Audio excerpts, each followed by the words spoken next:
By the time the American Revolution began, many colonists had already picked which side they were on.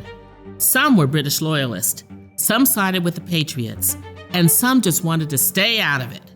Much like these colonists, the indigenous peoples of North America also had to make this delicate decision. The Cherokee Nation at that time was a massive and powerful confederacy of towns primarily located in the southern Appalachian Mountains.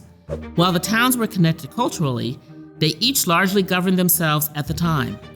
Both the British and the colonists knew of the wide-reaching power of the Cherokee and wanted them as allies, or at the very least, not as their enemies. To win the Cherokee over, the British offered them firearms and ammunition, as well as trade goods and money. The settlers, on the other hand, simply didn't have as much to offer. When traditional diplomacy didn't work, some settlers resorted to intimidation tactics to bully the Cherokee into remaining neutral. Although this may seem short-sighted, Cherokee neutrality was the best the colonists could hope for.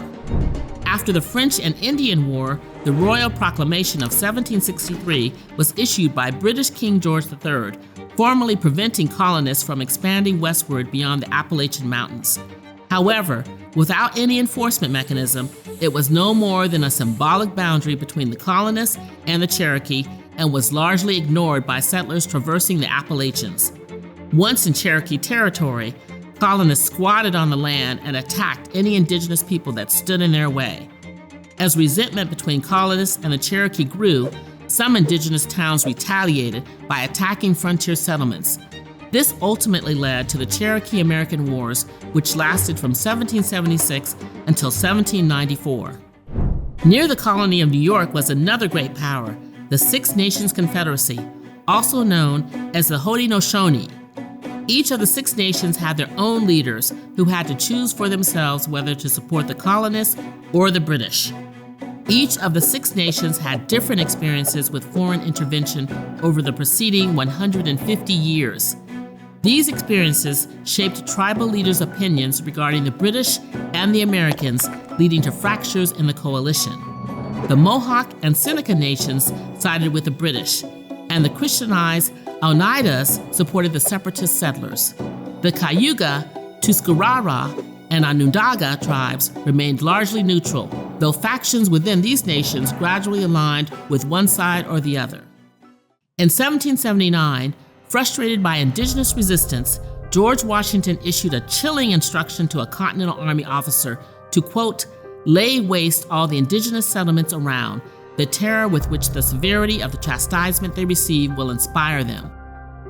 With the coalition split, the Oneidas and the Mohawks eventually fought on opposite sides, enacting Washington's vengeful request and inflicting irreparable damage to the Haudenosaunee Confederacy.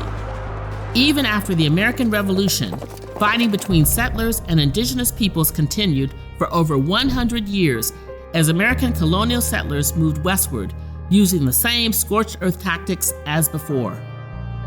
Roxanne Dunbar Ortiz, in her book An Indigenous People's History of the United States, writes, quote, somehow, even genocide seems an inadequate description for what happened, yet rather than viewing it with horror, most Americans have conceived of it as their country's manifest destiny, end quote. Despite this, the resiliency of indigenous peoples has persisted to this day. Funding for this video was made in part by a community engagement grant around the American Revolution, a film by Ken Burns, Sarah Botstein, and David Schmidt. You can stream the full film starting November 16th on the PBS app. We'd like to thank the following funders.